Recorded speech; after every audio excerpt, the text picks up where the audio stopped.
All right, so ZOS has just released their 4.3 patch notes. So this is the Wrathstone DLC patch notes. Have not read them at all yet. I've had people pinging me about them on Discord and messaging me on Twitter about them, but I have not looked at them yet. I have not touched them. They got posted right as I left work today, so I haven't really seen any of it. So I'm excited to take a look and see how they are.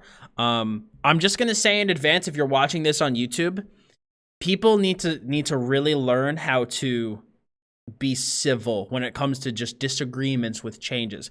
I can't tell you guys on how many bad comments I got on my video dealing with the racial passives, and I thought I was pretty fair. You know, I thought I was pretty fair, and I stated a lot that, you know, a lot of things were just my opinion, and it was just how I felt, and blah, blah, blah. But man, people get super pissed when it comes to changes to their video game. Like, I understand if you want to get fired up, if you want to get, you know, whatever, but no need to take shots at other people just because their opinion is different than yours. I'm just gonna say that. So I'd appreciate if you can't figure out how to be civil in my comment section, just, you know, you can go leave a comment somewhere else. But these are just going to be my opinion and my thoughts on the patch notes, and we'll see how they are. So far, though, if they're anything like the racial passives, the game is going to be hopefully headed in a good direction. So, yo, Dust, probably don't remember you helped me with some stuff. I just got ESO and wanted to let you know I'm almost level 10. Oh, awesome, dude! Congrats. What did I miss? Nothing. We just started. We have all the new emotes and badges, though, so you did miss that. But all right, so the patch notes. The patch notes. The first thing, the Wrathstone DLC game pack. We have Frostvault and Depths of Malatar.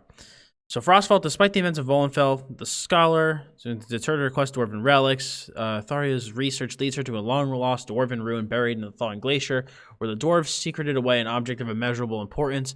Within the complex, a massive vault holds a piece of the legendary Wrathstone, a tablet carved with mysterious arcane writing. Okay? And then Depths of Malatar, an unlikely partnership with the spirit of her treacherous ex-husband, Quintus Varus, leads the acclaimed relic hunter, so the same person, to the wreckage of the Imperial fort built to plunder the alien ruins on the Gold Coast.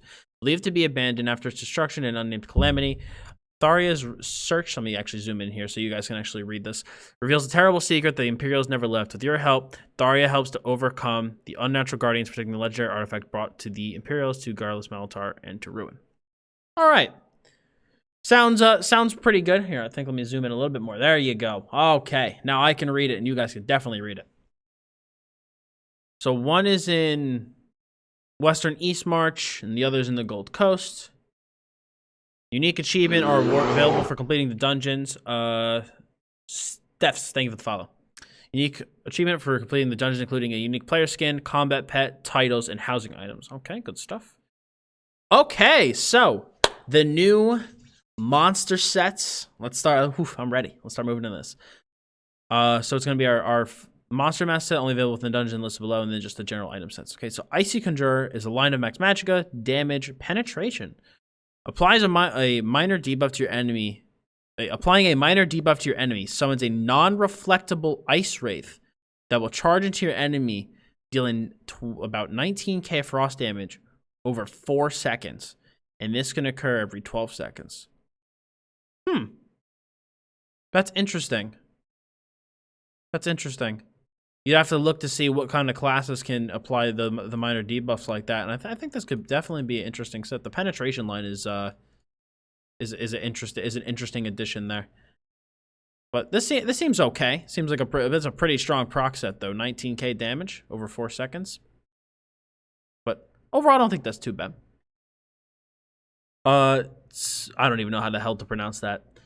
Sovkin's Warband, medium, weapon critical, weapon girl, physical penetration, and when you deal critical damage with a light or heavy attack, you gain a stack of precision, increasing your weapon critical by 129 for 10 seconds. Stacks up to 10 stacks, and then at max stats, you gain minor force. Wow. This set's so good. So you'll get, what, 1290 crit and then minor force for just weaving? Whew! I mean, it's going to be a bit of a delay, though, because the person's got to actually weave in 10 light attacks, so it's not like they're going to have that damage to begin the fight. But if you get into a long, drawn-out battle with someone who's wearing the set, you're going to get creamed.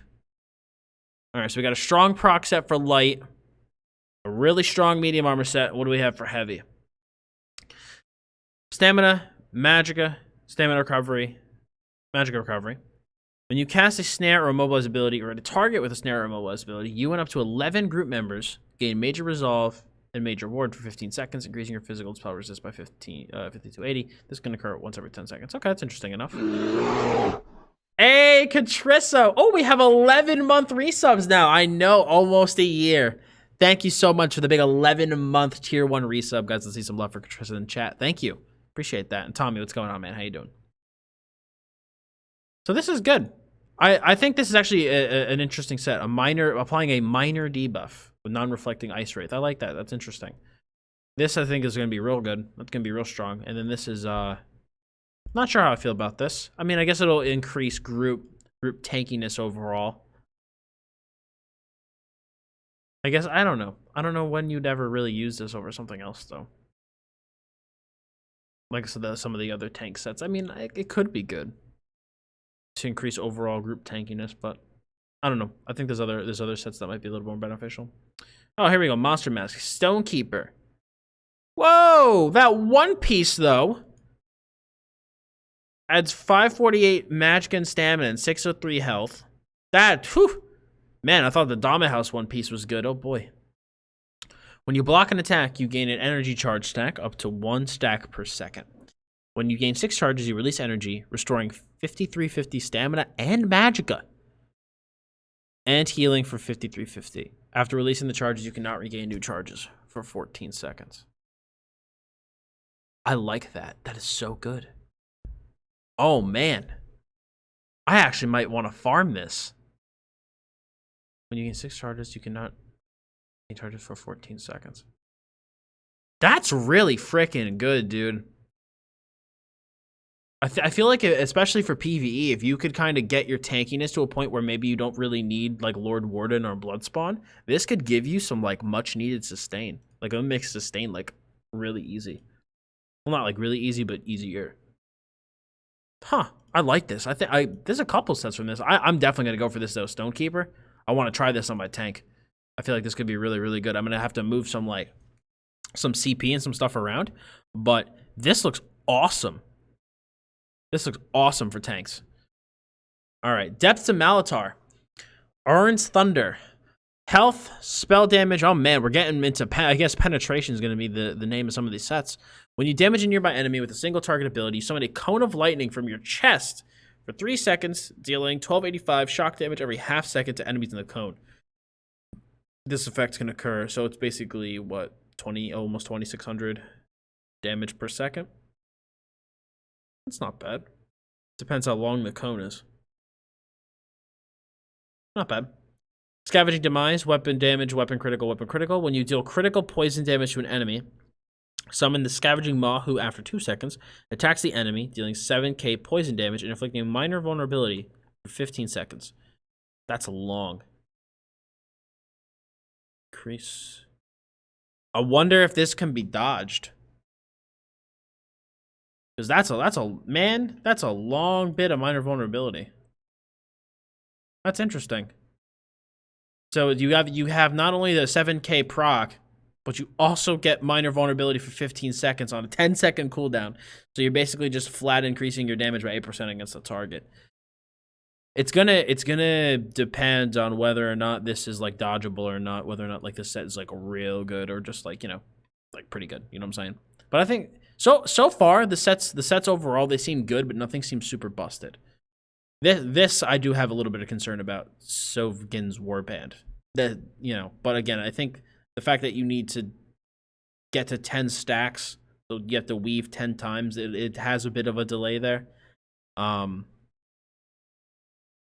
So that might help it. And if that, you know, if the set's too much of a problem, I could always add more stacks.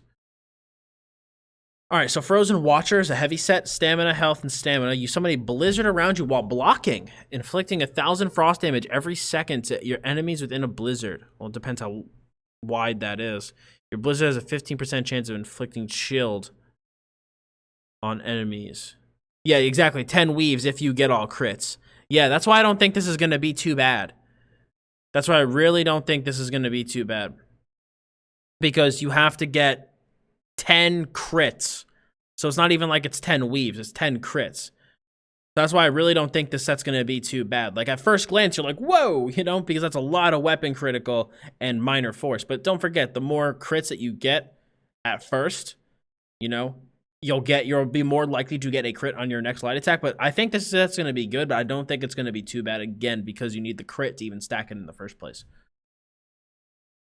This looks really interesting. I like this. You can make, I think you'll be able to make some really cool, like, tanky Warden builds next patch, like Magden builds with this. Even though it's a heavy set, I think it'd be pretty cool. Even though, I mean, yeah, even though it's still 2 lines of stamina. Actually, no, I take that back. I thought it was a magical line. It's gonna be interesting to see what use you get out of this, because like the proc to me screams like a SMB Magden build, but then you have the 2 lines of stamina. So I'll be interested to see what kind of use people get out of this. Ashtroy, thank you for the follow, appreciate it. All right, Symphony of Blades adds 2% healing done. When you heal an ally whose primary resource is under 50%, grant them Iridia's favor, restoring. Whoa! Restoring 23.25 of that resource every second for 6 seconds on an 18-second cooldown. Dude, the monster sets from this patch look so good. Nebula, what's going on, man? Like, don't get me wrong, the 5 pieces, they all seem like all right. You know, they have their niche uses, but these monster sets, dude, seem real good. They seem really, really good. I'm about it. I mean, the only thing that does kind of suck is that this is an 18-second cooldown on 1 person. So that does kind of stink, but that is a lot of resources. So that's pretty cool. So I think that's kind of, you know, how it's not too big of a deal because it's a lot of resources, but it's only 1 person in your group. But this is a good monster set. I like it. I think we might see some use out of that. So my opinion on the dungeon sets, honestly, is that I think the 5-piece sets, they're all pretty good, but I think the real shiners of the dungeons are the monster sets. That's just my opinion on them. Like I said, at first I kind of read the Warband set, was a little concerned, but I think I read it too quick, because now, like I said, now that I've talked to you guys in chat a little bit and have read through this doesn't seem like it's going to be too bad. So we'll have to see once people start testing stuff, but at first glance, I don't think it'll be too bad. Oh, a new battleground. Eld Angvar is now available in all playlists. What the hell? An Aliadun, the lost language of the Wild Elves. Eld Angvar means old ironwood. Perhaps the aliens hoped such a name would grant permanence in this strange site between worlds. If so, it seemed to have worked. Features 2 different maps split between the game types. Oh, that's cool. Capture the Relic Domination Chaos Ball will take on one, and Crazy King and Deathmatch will take place on the other. Certain parts of the map are available or closed off depending on the game mode as described above. Ooh, that's cool. In this update, we've added a new pet and weapon outfit for for each of the Battleground teams. The new Elenir Arena Lion Pet can be acquired by combining 40 Arena Gladiator proofs, available by completing conquest missions in Cyrodiil, with an Arena Gladiator's Roar available from purchase of lore researchers in Cyrodiil. The weapon outfit styles from the Pit Team and Stormlord and Fire Drake battle teams can be obtained the same way you obtain an armor outfit style for these teams by completing Battlegrounds. In all cases, your chance of completing a new alpha style will increase with your performance in the match. Note that these new weapon styles can only be earned after you've begun earning the armor outfit styles. I'm so happy to see them to continue to add PvP collectibles. I'm very happy to see that that's continuing. So good job, Zoss. I'm happy about that. And yeah, Crimson, I kind of agreed. The game map splits seem a little strange to me too. Like why Crazy King and Deathmatch and then why the other 3, but I'm sure that they have a reason for it with just based on the map configuration. But yo, Jawalski, coming in with a Prime sub. Thank you very much, man. Appreciate that, guys. I see some love for Jawalski in the chat. Thank you, dude. Cyrodiil set updates. We've been wanting to improve and update older set items to keep them in line with newer sets, a sentiment that you've also expressed. We want to limit the disruption of current player builds, so we redesigned 6 Cyrodiil sets that we found are being used by a smaller number of players. The intent is to rework these sets while retaining their original flavor. So Deadly Strike gave maximum health and weapon critical. Wow. Fucking meta, dude. Weapon damage, weapon critical, weapon damage. Increase the damage of your physical, bleed, poison, and disease over time abilities by 14%. Huh. Huh. Huh. That is very good. That is very good. Castlemania, thank you for the follow. Stam DKs are going to be all over this shit. Oh, wait a minute. Oh, this is really good. Because I think that would also count towards, like, you know, channeled stuff like jabs. This will be a lot, dude. This set's going to be so good. Yeah, Master Dual Wield and Master Bow? Yes. Wow. This set's going to be good. Whew. Man. Damn. All right, we're going to have to see what happens with this. The stamina dot builds are going to be killing the game. This seems very good. 14% is a pretty sizable increase. So we will have to see once people start testing her out.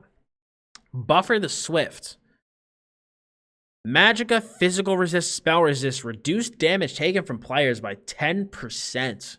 I like it. I like it. The old set, this I agree. This very much maintains the essence of the old set. This was just like they took a 3-piece set, threw it in the garbage, and made something new. This, I definitely see them taking like the old inspiration, making a new set. I really like this one. Yo, D-Ho coming back with the 8-month resub. Easy clap, dude. Thank you so much, man. Guys, let's see some love for D-Ho in the chat. Thank you, dude. Appreciate it. But Deadly Strike's looking real good. Looking very, very good. Yeah, we're gonna have to see how the 5-piece compares to just like stacking pure stats, but I think we're gonna see a lot of this. Then we have Buffer the Swift. This is gonna be, I definitely see some Mag DKs taking advantage of this. The new buffers, the Buffer the Swift, especially because it's got the max magical line. I feel like that could be pretty good. Alessian Order. Physical resist, spell resist, maximum health, increases your health recovery by 1% of the sum total physical and spell resistance. So, wait. Okay, 1% of your sum total. Okay. Okay. I got you. At first I was like 1% per what? Well, let me bust out a calculator here. All right, so let's say you're resist capped. Just for hypothetically speaking. Hypothetically speaking. Okay. Yeah, that's not too bad then. Interesting. But not as bad as I thought it was going to be when I first started reading it. So at first, I had some concerns. But no, this seems like okay. 1% even might be a little low. Beckoning Steel. Spell resist, health. You have a 40% chance to intercept any projectile cast on an ally within 5 meters of you. Pretty short range. That is a pretty short range. Oh, that was the old one. Rip. Spell resist, maximum health. You generate an aura that causes you and 11 group members within the aura to take 10% less damage from projectiles. You can only be affected by 1 instance of Beckoning Steel. Okay, that's much better. I'm reading the old one. I'm like, this is bad. But all right, that makes a lot more sense now. All right, that's good. I like that. That'll be an interesting group utility set for healers to run. Curse Heater. Magicka recovery. When you heal yourself or an ally, remove 2 negative effects from them. If a negative effect was removed this way, your target restores 150 magicka. This can occur once every 2 seconds. That is a very, very short cooldown for this set. Oh, no. That is very short. That is very short. I have some concerns. Just, I don't know. This effect. Yeah, it seems really, the cooldown seems pretty short. Also makes sense if you've read the rest of the notes. Okay. Okay, then I can hold. I'll try to hold for now. But yeah, especially because like you picture like a Templar running this. You know, it's a lot of cleanses. So we have the master of dot sets up here, and then the killer of dot sets down here. Okay. All right. I'll continue to wait then. Sentry, maximum stamina, weapon damage, and weapon critical. When you begin to crouch, gain stealth detection for 10 seconds. Whoa, this effect can only be carded once every 30 seconds. That's interesting. That's interesting. Very, very interesting. Zone guide. The sheer number of things to do in each ESO zone can be daunting. To help you. Yeah, we already went over this, so we know the zone guide. I went over the zone guide in my elsewhere video, so if you haven't watched that, go watch that. But it basically just tells you what parts of the zone you need to work through. Guild Trader UI improvements. We also saw that as well. You can actually search for names now. Hooray. Name matching, entering part of the item name displays a list of all matching items, recent searches, price per unit. I might even drop awesome guild store if this actually works really well. Skirkins, thank you for the follow. Appreciate it. Okay. Writ reward improvements. Instead of receiving material from a lower tier than your crafting passive rank, you will now receive a distribution of materials from the majority of materials being for your current material tier based on your passive rank. That's good. You have a small amount of material for your next tier to allow you to stockpile a bit in advance. Oh, that's cool. And you'll receive a small amount of materials randomly chosen from a previous tier in order to support making equipment for lower level characters. Very nice. Very nice. A lot of the quality of life enchants, or excuse me, a lot of the quality of life changes that they're bringing are very, very good. Very, very good. All right, so we went through the PvP sets already. I think that from the PvP sets, I think Curse Eater looks real good. A Buffer the Swift looks good. Deadly Strike looks good. And I could definitely see Beckoning Steel having its niche uses. Nara, thank you for the follow. Appreciate it. New motif. The Honor Guard motif is available to test from character templates. Will begin dropping a live Megasource and completing Black Run Prison. Chapters from this motif will be rarely earned from the BRP, normal difficulty, and are guaranteed to drop when a veteran. Blah, blah, blah, blah, blah. Okay. New achievements. Champion point increase. CP cap will not be increased for update 21. Or subsequent updates till further notice. We are currently investigating the best direction to take the system to have a healthier balance overall for the game. Yeah, power creep. Good decision. Very good decision. We have the Elsewhere Prologue quest. So there's 2 quests that we can do for the Prologue. We can get a memento and an emote. Guar Stomp. Runebox fragments. Okay. And we have the Jesters Festival coming soon. The Jesters Festival is available to test only this week only. And new features, new activities, new offerings. Oh, so the Jesters Festival is changing a bit. New Stupendous Jesters Festival box. This reward can only be earned once per day per account. These stupendous boxes contain additional rewards above and beyond those found in the average boxes, such as rune boxes and rune box fragments, valuable items to sell to vendors, and new outfit style or pages for Cadwell's weapons. Ooh. This never before seen weapon style can be rarely earned from the stupendous. Okay. 2 event tickets, revelry pies, templates, stuff about dungeons and group content. More bug fixes, just other shit, whatever. Art and animation. This is just fix this, fix that. Yeah, none of this is like really super important. Players' pets will no longer disappear. Okay, more bug fixes. More fixes and more fixes, more fixes. Mothflower Crush Trial. No longer, again, fixes. Fixes. Alright, combat. Gameplay. Combat and gameplay. Here we go. Here we go, friends. Read the Falkreath hold changes. What was so special about the Falkreath hold changes? Domhouse will no longer shield himself in veteran difficulty and will only use his molten shield ability when hard mode is active. Domhouse will now summon Atronach adds less often when his health is low. Huh. Okay. No, you'll still get 100% additional experience during the Jesters Festival. They always have that. Combat balance.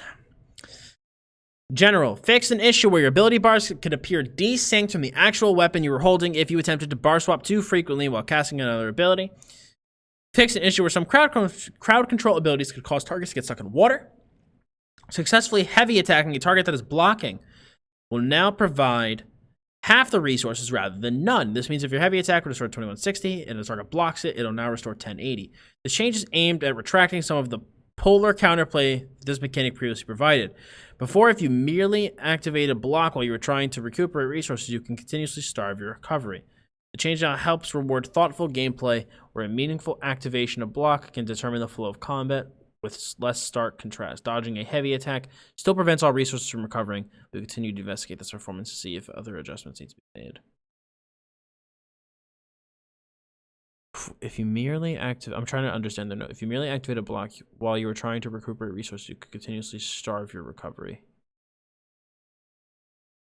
Okay. I mean, I like that. It's going to help with heavy attacks. And, you know, people that run heavy attack builds, just their sustain in general will be much better. So that's good. Not really too upset about that, but that's good. All pets will now inherit your bonuses of derived stats. This means that your critical hit chance, critical hit multipliers, champion points, and other percent damage or healing amplifications will be applied to any pet you summoned.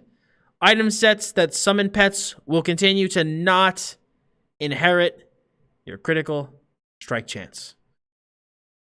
Pet Sorks rejoice. Nice. This was aimed at making the stat scaling system easier to understand in the long run. When you increase your own damage, your pet will now follow. This is part of an ongoing process to make pets clearer and more enjoyable to use. I might argue that pets are probably going to be hella strong right now. Now that they have all of these bonuses, they're going to be very strong. So we're going to have to see if they're too strong, if they're just strong enough. We'll have to see. But face value, I like it.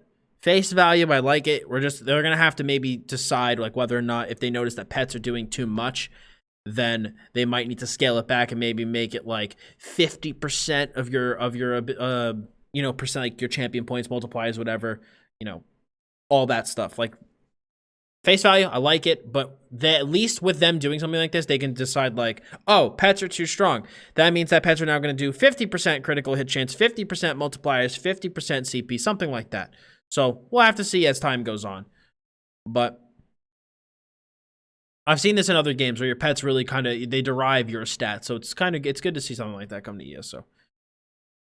Enchant on one-handed weapons will now be half the potency of those placed on two-handed weapons. This will apply to damage and effectiveness of enchants, but will not affect the cooldown.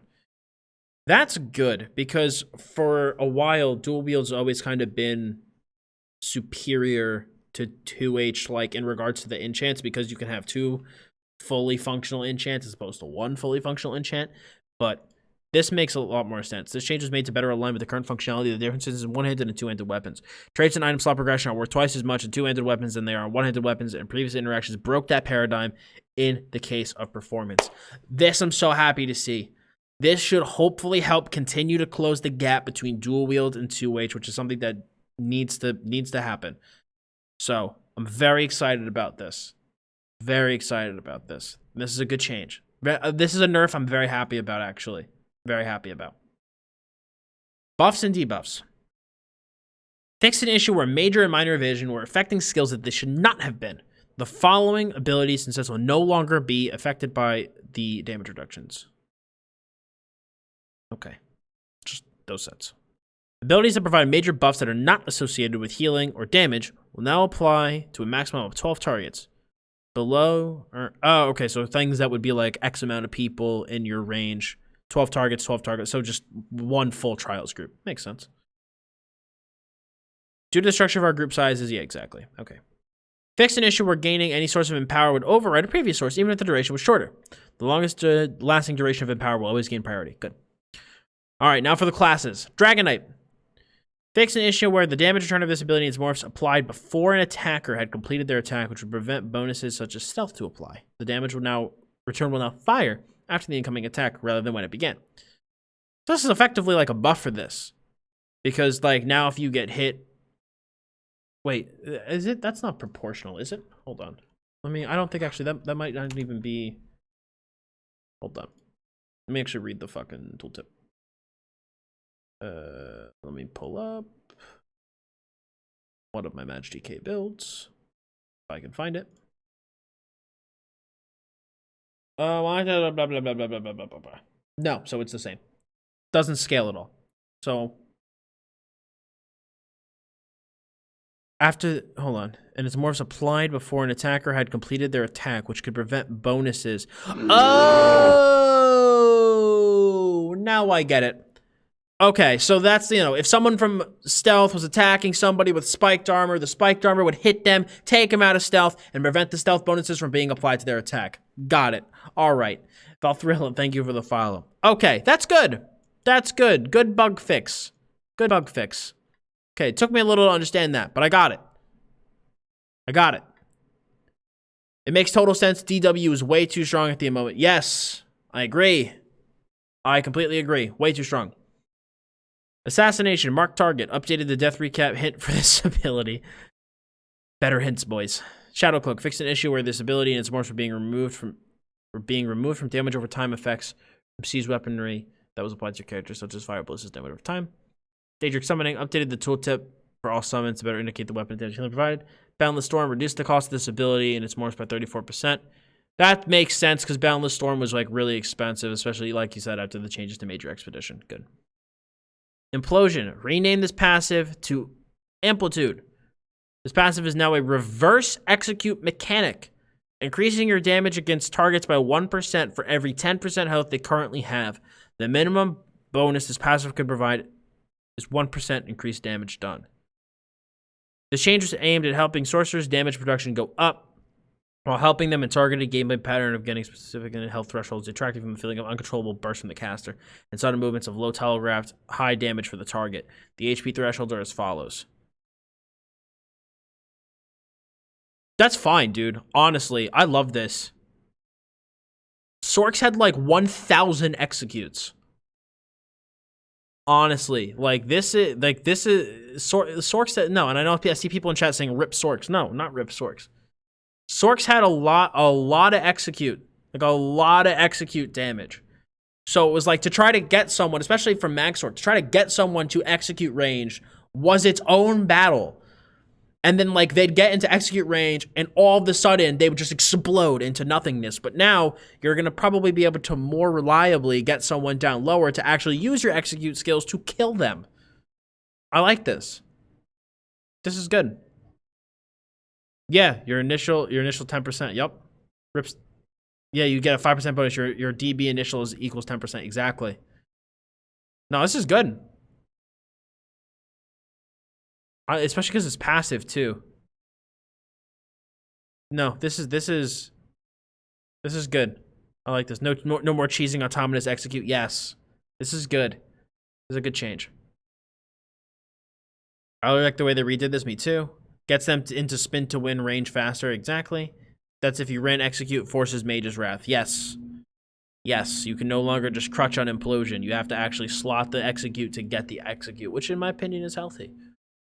Your weapon would no longer be visible while you're casting a light or heavy attack while you have overload. Fix an issue where these abilities' heavy attacks would not benefit from ultimate cost reduction. Fix an issue where magic return from this morph would fail to fire if the ability was reflected. All right. Templar. Dawn's Wrath. Blazing Shield. Fix an issue where the ability had erroneous field that limited the damage dealt to 10% of the caster's health.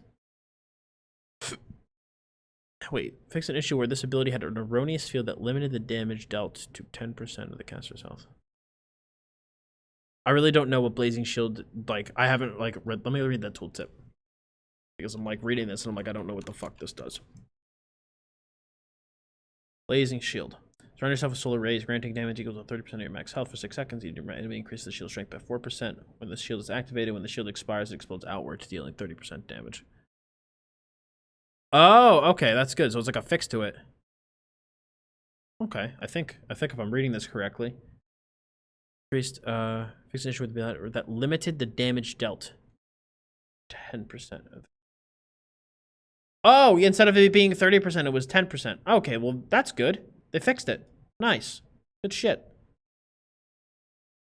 Restoring Light. Cleansing Ritual. Fix an issue where the heal from this ability and source was not prioritizing the most injured targets at the area. Warden. Swarm. Fix an issue where the visual effects from this ability and source would persist on targets who entered invincibility or stealth. Yes, that was always very annoying. Wild's Guardian. Fix an issue where the Crushing Swipe can only hit up to 6 targets. Rebound. Soothing Spore. Fix an issue where this morph was using your spell critical instead of your weapon critical. Yeah, no, the new Sork passive is decent. It's good. Yeah, constant at least 5% damage increase, more reliable. Yeah, it's way more reliable. It's going to be way more reliable. Weapons. Two-handed heavy weapons. Reduce the bleed applied from the axe version of this passive by approximately 12%. Increase the damage bonus of the sword to 6%. So wait a minute. What was the... Wasn't the current like 20? ESO 2H passives. I just need to like literally keep up the Wikipedia while I read the patch notes.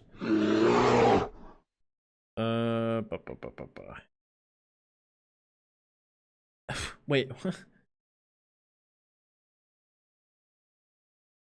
Reduces the bleed applied from the axe version of this passive by 12%. Oh, reducing the, I'm assuming, is this reducing the damage? Not chance, damage. Okay, good. Good. Okay.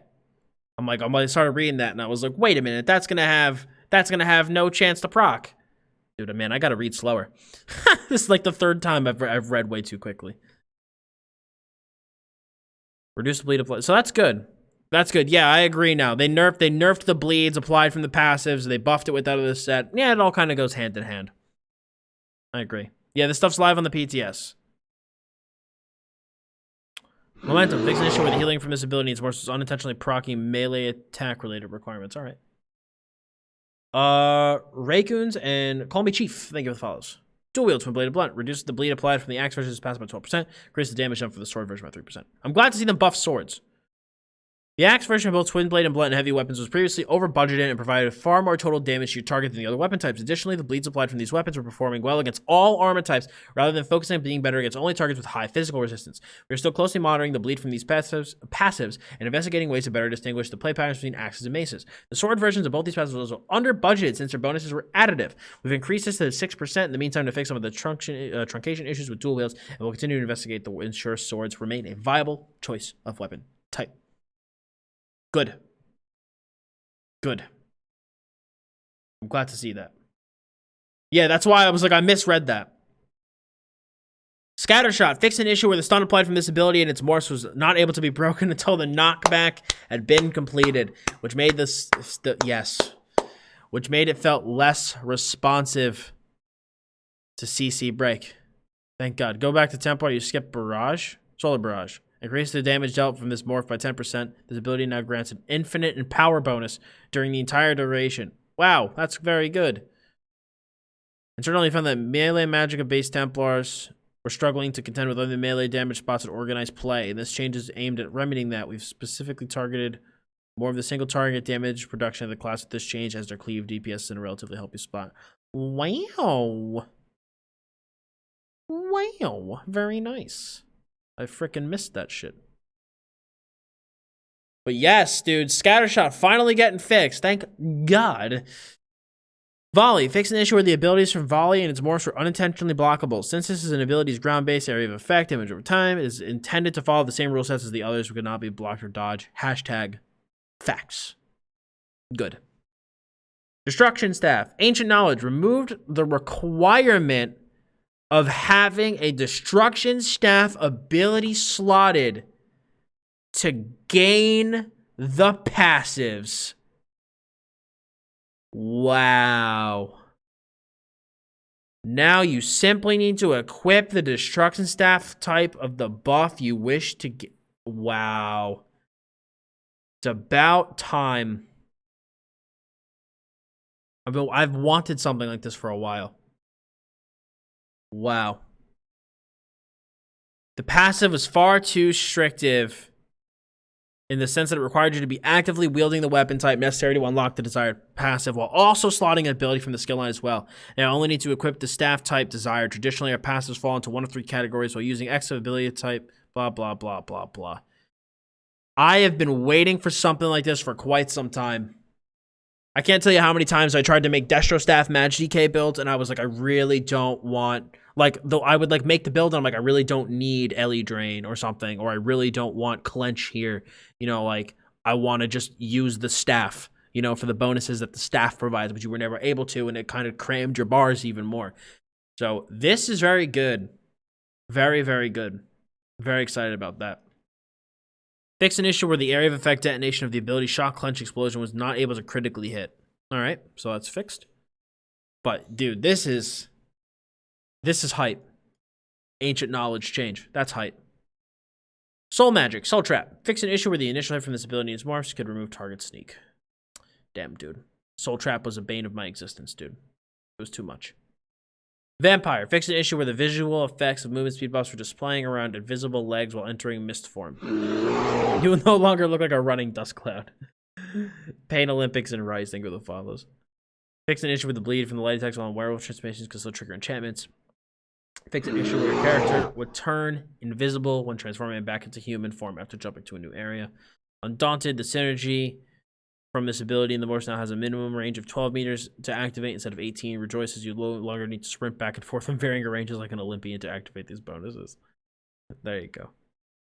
Sigic Order, Imbue Weapon. The resource returned from failing to consume this ability will now only return a portion of the resources rather than all of them.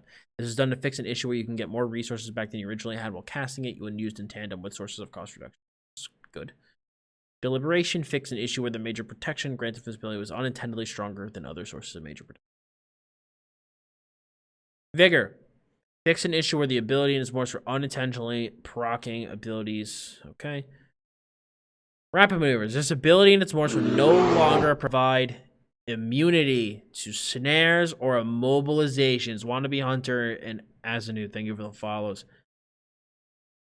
This morph will no longer remove current snares or immobilizations, will instead grant affected allies a bonus that reduces their damage taken by 15%. After the changes to Major Expedition Update 20, we want to make sure all abilities that provided the buff were given the same pass, yet Rapid Maneuvers was left untouched. We wanted to spend more time fleshing out a new identity for this ability while still retaining the unique group play it enables. Since the removal of snares and immobilizations is such a powerful tool, we removed that function from this skill since it was allowing such large groups to ignore incorporating those types of abilities from their individual builds. We're repurposing retreating maneuvers for something that was strictly defensive as the name implied, so you will now take less damage while being attacked. Thank you, Zos. Thank you so much. Good. Good. This is a good change. This is a very good change. I'm happy about that. Purge. Fix an issue where this ability and its morphs did not properly benefit the magic aid passive. Blah, blah, blah, blah, blah. See, now people have to run that set from above. That's where it ties in. Which one? Which set? Which one? Where are all these sets? Well, let me find this so I can see what you're talking about.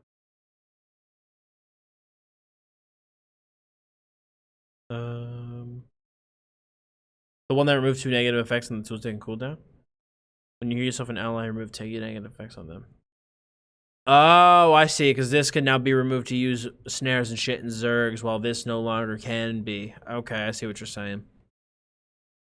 No, that's good though, because everyone like, and I was in that camp, like I was like, why was Rapids left completely untouched while literally every other source of Major Expedition was just neutered?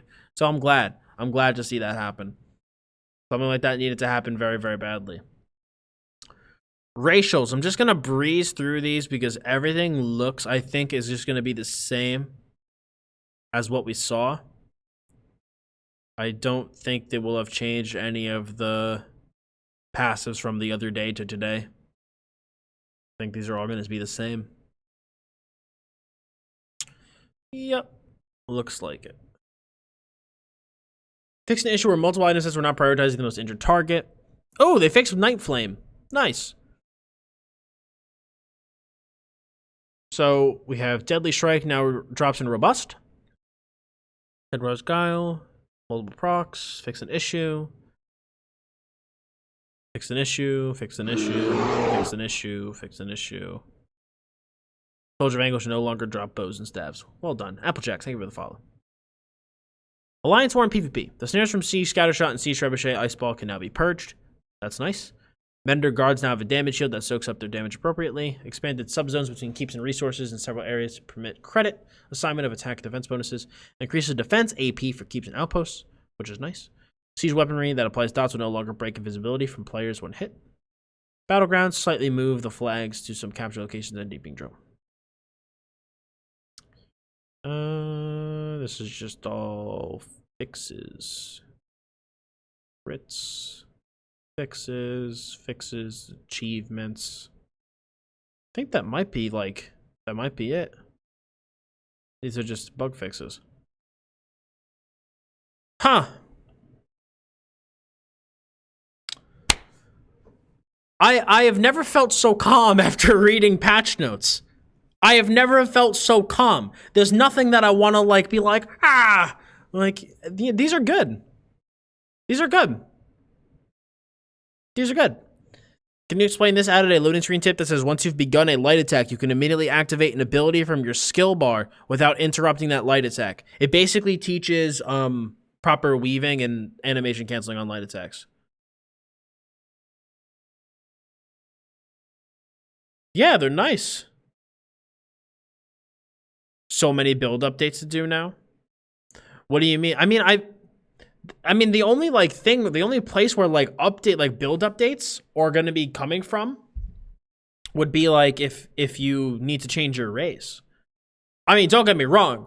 Yeah, for next patch we have to update all the builds on the site, but like in terms of updating builds, there's nothing so crazy is happening. Justin, think of the follow. Unless Shotten, am I missing something? Like, I don't see anything so crazy that's happening that I'm like, oh man, I need to completely change my build.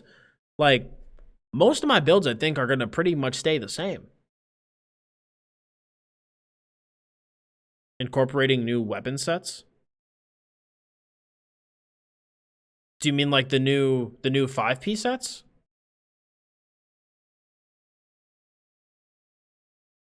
No, not a total redo. Okay. Yeah, I mean, the only thing that might change is people doing the, maybe they want to change like to swords from axes or something. But yeah, a lot of these 5-piece sets, they're good.